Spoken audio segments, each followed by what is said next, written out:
দেখো, আমি প্রত্যেক সভাসদকেই বলছি, তোমাদের উপর আস্থা রেখে আমি আমার এই গোটা রাজ্য সামলানোর দায়িত্ব নিয়েছি। তাই তোমরা যে যার দায়িত্ব যথাযথভাবে পালন না করলে কিভাবে হবে?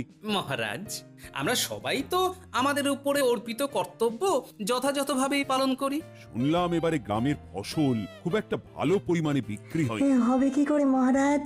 চাষিরা তো ঠিক করে আমার নতুন কীটনাশক সারের ব্যবহারটাই শেখেনি, তাই প্রচুর ফসল পোকায় ধরেছে। সে কেন?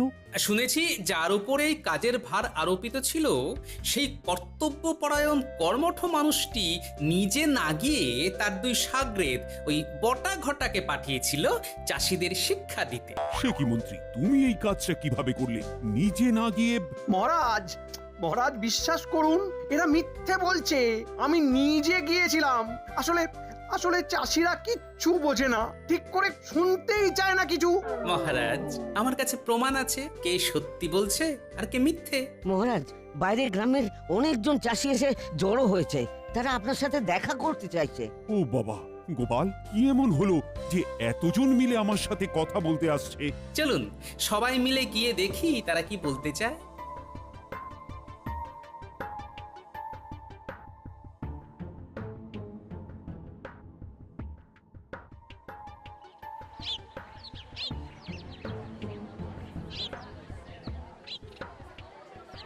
হে আমাদের প্রিয় সকল চাষি ভাইয়েরা, মহারাজ আজকে তোমাদের সকলের কথা শুনতে এখানে হাজির হয়েছেন। তাই আমি সকলকে এই মুহূর্তে অনুরোধ করব যে তোমরা তোমাদের কথা ধীরে সুস্থে মহারাজকে বলো। মহারাজ, এই বছরে ক্ষেতের ফসল খুব একটা ভালো বিক্রি হয়নি মহারাজ, তাই গোটা গ্রাম আমরা খুবই অর্থাভাবে ভুগছি। কত ফসল নষ্ট হয়ে গেছে। দুবেলা খেতে পর্যন্ত পারি না মহারাজ। আমি বা কিভাবে সাহায্য করব বলো? কারণ আমার রাজকোষাগারই তো চলে তোমাদের করের সাহায্যে। আমি তো আর অসময়ে অন্যান্য রাজ্যের রাজাদের মতো অনৈতিকভাবে কর আদায় করি না। আপনি মুখ ফিরিয়ে নিলে মরে যাব মহারাজ। ভাইরা, তোমরা আমাদের 2 দিন দাও, আমরা দেখছি কি সুরাহা করা যায়। বেশ বেশ।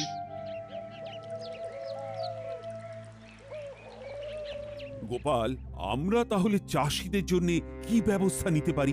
দেখুন মহারাজ, আমাদের এখন গোটা রাজ্যে যারা আর্থিক অভাবে ভুগছে তাদের সকলকে মোহর দিয়ে সাহায্য করার মতো সাধ্য নেই। একদমই তাই। সেক্ষেত্রে গোটা রাজ্যের কথা ভেবেই আমরা মোটামুটি দিন 3 জন্য চাল ডাল দিতে পারি। তা হতে পারে। শস্যাগারে মজুত রাখা চাল ডাল যা আছে তাতে গোটা রাজ্যের লোকজন এলেও 3 দিনের মতো যোগান হয়ে যাবে। কিন্তু বাকি দিনগুলো, মানে ওদের তো অভাবটা কাটাতে কিছু একটা ব্যবস্থা করতে হবে। মহারাজ, ভাবছি ওদের অভাব কাটানোর জন্যে একটা অতিরিক্ত আয়ের ব্যবস্থা করাই শ্রেয়। কিভাবে করবে সেটা? একটা মেলার আয়োজন করে কিছুদিন মেলাটা চলবে, আর সেই মেলায় দোকান দিলেই তাদের কিছু আয় হবে। তারপর আমি নিজে গিয়ে তাদের আমার আবিষ্কার করা নতুন কীটনাশক ব্যবহার করা শিখিয়ে আসবো। বাহ বাহ, সাধু সাধু। তাহলে কি সব জায়গায় আমি প্রচার করে দেব? না মহারাজ, আগে চাল ডাল বিতরণ শুরু হোক, তারপর।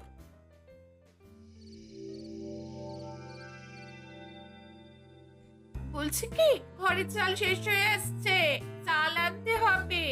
মেরে কেটে আর 1 দিন মতো হবে হয়তো। হ্যাঁ, সে তো আনতেই হবে। তাহলে বাজারে যাবে যখন, তখনই নিয়ে এসো। না না, রাজপ্রাসাদ থেকে নিয়ে আসবো। মানে রাজপ্রাসাদে কি আজকাল বাজার বসছে নাকি? আর 2 দিন বাদেই মহারাজ রাজ্যবাসীর উদ্দেশ্যে চাল ডাল বিতরণ করবেন, তো সেই সুযোগটাই কাজে লাগাবো আর কি। তাহলে একটা কাজ করা যেতে পারে। বটা ঘটা একবার নিচেটাকে বেশ কিছু পরিমাণ চাল ডাল নিয়ে এলো, তারপরে দুজনে দুবার করে ছদ্মবেশ ধরে 3 দিন পর চাল ডাল নিয়ে এলে আমাদের ঘরের জন্য কিছুটা রেখে বটা ঘরটাকে কিছুটা দিয়ে তারপর বাকিটা তো আমি বলছি, আর বাকিটা শহরে বিক্রি করে দিতে বলছো তো? একদমই তাই। তুমি পুরো একদম আমার মনের মতো গো গিন্নি, একদম মনের মতো।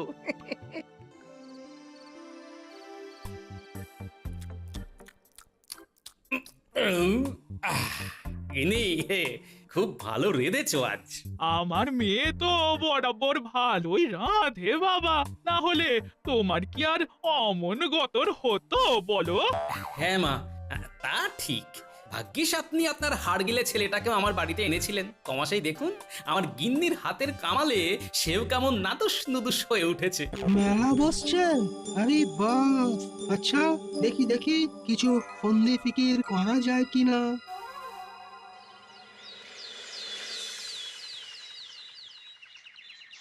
তাতে তোমার কি?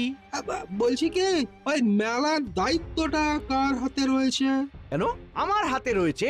দুদিন পর মেলাতে দোকান দিতে বলার জন্য আমি নিজে সকল গ্রামবাসীর কাছে যাব। হ্যাঁ, তাহলে তো ভালোই হলো। শুনুন, বলছিলাম কি, ওই মেলাতে যারা যারা দোকান দেবে বলে কথা দেবে, ওই তাদের কাছ থেকে না ওই 50টা মোহর নিয়ে আমরা যদি বলি যে ঢালাও খদ্দের এনে দেবো, তাহলে কেমন হবে? হ্যাঁ, মানে মিথ্যে বলে 50টা মোহর নিজেদের জিম্মায় বিনা পরিশ্রমেই আনার কথা বলছো, তাই তো? আরে বাবা হ্যাঁ, কারণ এখন যা পরিস্থিতি, তাতে এমনি আমরা যা বলবো ওরা তাই শুনবে। বুঝলাম।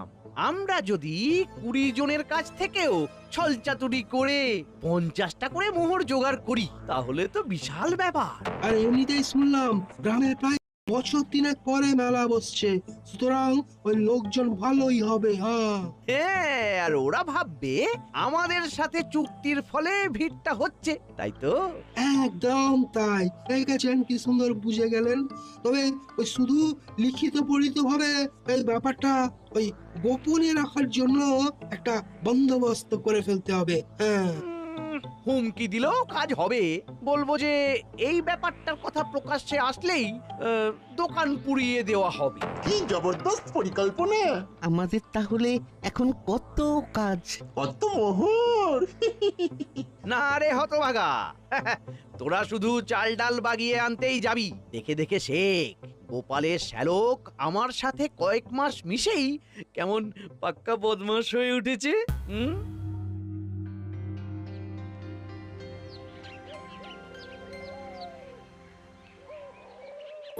গোপাল, বিজ্ঞানী আর সেনাপতি, তোমরা তাহলে বাকি লোকজনদের নিয়ে এই 3 দিন চাল ডাল জোগানের ব্যাপারটা সামলে দেবে, কি তাই তো? আগে হ্যাঁ মহারাজ। চিন্তা করবেন না মহারাজ। মহারাজ, আমরা সব সামলে নেব, সব সামলে নেব। তাহলে মন্ত্রী, এই 3 দিনের মধ্যেই তুমি কোনো একদিন রাজ্যের সব গ্রামে গিয়ে মেলার কথাটা প্রচার করে দিও, আর সব গ্রামবাসীদেরই কিন্তু মেলায় দোকান দেওয়ার জন্য উৎসাহ দিও। মহারাজ, আমি ভাবছি শুধু এই রাজ্যে নয়, ভিন রাজ্যেও মেলার কথাটা গিয়ে প্রচার করে আসবো। ভালো কথা।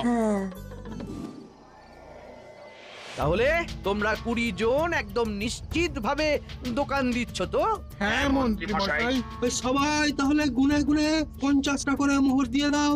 আমাদের এই অভাবের সময় 50টাই নেবেন? বলছি, আমাদের দোকানে খদ্দের আসবে তো?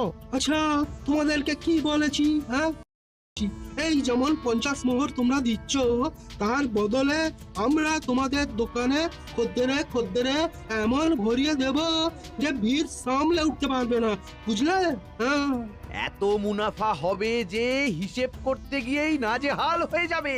তবে হ্যাঁ, মনে রেখো, এই ব্যাপারটা যদি কেউ বাইরে সবার সামনে এনেছো তো, তাহলে কিন্তু ঘোর বিপদ। হ্যাঁ, পুরো দোকানটাই না আগুনে জ্বলে ফুস হয়ে যাবে। হ্যাঁ, এই তাহলে তোমরা এই চুক্তিতে রাজি তো? রাজি না হয়ে আর উপায় বাকি? গোটা রাজ্যে সকল চাষীদের ভিতরে সব থেকে অভাবে ভুগছি আমরা, এই 20 জনই। সেই জন্যেই তো আমি তোমাদের জন্য বিশেষ ব্যবস্থা নিচ্ছি। মনে রাখো, হ্যাঁ, মন্ত্রী মশাই যেমন কাজের তেমনই দরদি। হ্যাঁ, উনি যা বলেছেন ঠিক তেমনই হবে, আশ্বাস রাখো।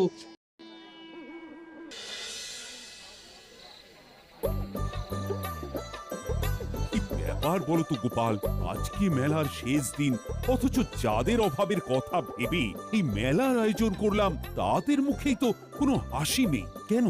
এমনকি দেখা পর্যন্ত করতে এলো না। মেলাতে তো সব দোকানে চুটিয়ে বিক্রি হয়েছে। হ্যাঁ তা তো হবেই মহারাজ, কারণ বহু বাইরের রাজ্যের লোকও তো এসেছে। হে গোপাল, ও মহারাজও আছেন, ভালোই হয়েছে। আসলে একটা কথা বলতে এলাম। বলো বলো। মেলার পিছন দিকে দেখলাম মন্ত্রীমশাই আর শ্যালকবাবু যারা সেদিন রাজপ্রাসাদে এসেছিলেন তাদের মধ্যে একজনকে দাঁড় করিয়ে খুব বকছে। মনে হচ্ছে মেলার পিছনে কোনো গুপ্ত রহস্য আছে মহারাজ। গোপাল, একটু খোঁজ খবর নাও, দেখো তো ব্যাপারখানা কি। শ্যালক বাবু আর মন্ত্রীমশাই দুজন যখন এক হয়েছে, ব্যাপারখানা কি তা খোঁজ তো নিয়ে দেখতেই হবে। এই ন্যাপলা গুলটে, তোদেরকে একটা খুব গুরুত্বপূর্ণ কাজ করতে হবে বলে ডেকেছি, বুঝলি? কি কাজ বলো? মন্ত্রীর বাড়িতে হাড়ি পাতা নাকি দাদু? একদমই তাই। মেলার দোকানীদের মুখে হাসি নেই, উপরন্তু দেখা গেছে সে আর আমার শ্যালক মিলে একজন দোকানদারকে বকুনি দিচ্ছে। তাছাড়া এই রাত্রেও আমার শ্যালক এখনো বাড়ি ফেরেনি। তার মানে সে মন্ত্রীর সাথে এক হয়ে কিছু একটা করছে। এবারে কি করছে তা আমরা জেনে আসছি দাদু, তুমি কিচ্ছু ভেবো না তো। যা যা যা, তাড়াতাড়ি যা। তাহলে তুমি নিশ্চিত যে এই 995টা মোহর এখন নেবে না? আরে না না, বললাম তো, শুধু এখন 5টা মোহর নেব, ব্যাস। বাকি 995টা মোহর আপনি তুলে রাখুন, আর আমাকে ওই সই করে এই মর্মে লিখে দিন যে ওই মেলার 20 জন অভাবী চাষি ওরফে দোকানীদের থেকে চাপ দিয়ে সংগৃহীত সর্বমোট মোহরের ভিতরে শ্যালক বাবু তার প্রাপ্য মোহরের ভাগ থেকে 5টা নিয়ে বাকি 995টা মোহর আমার কাছে গচ্ছিত রাখলো। বাবা রে বাবা, তুমি তো সবার ওপরে হে। যাকে যাকে যাকে আমি খাটের নিচে লুকিয়ে রাখবো, তাহলে স্ত্রীও টের পাবে না। তোমার সুবিধা মতো চেয়েও দিয়ে দেবো। ভাগ্যিস ওই 20 জন চাষি দোকানে খদ্দেরের লোভে প্রত্যেকে আমাদের 50টা করে মোহর দিয়ে দিয়েছিল। বোকা হবার দল। এই দুজন কি বদমাইশ, দাদুকে খবরটা দি।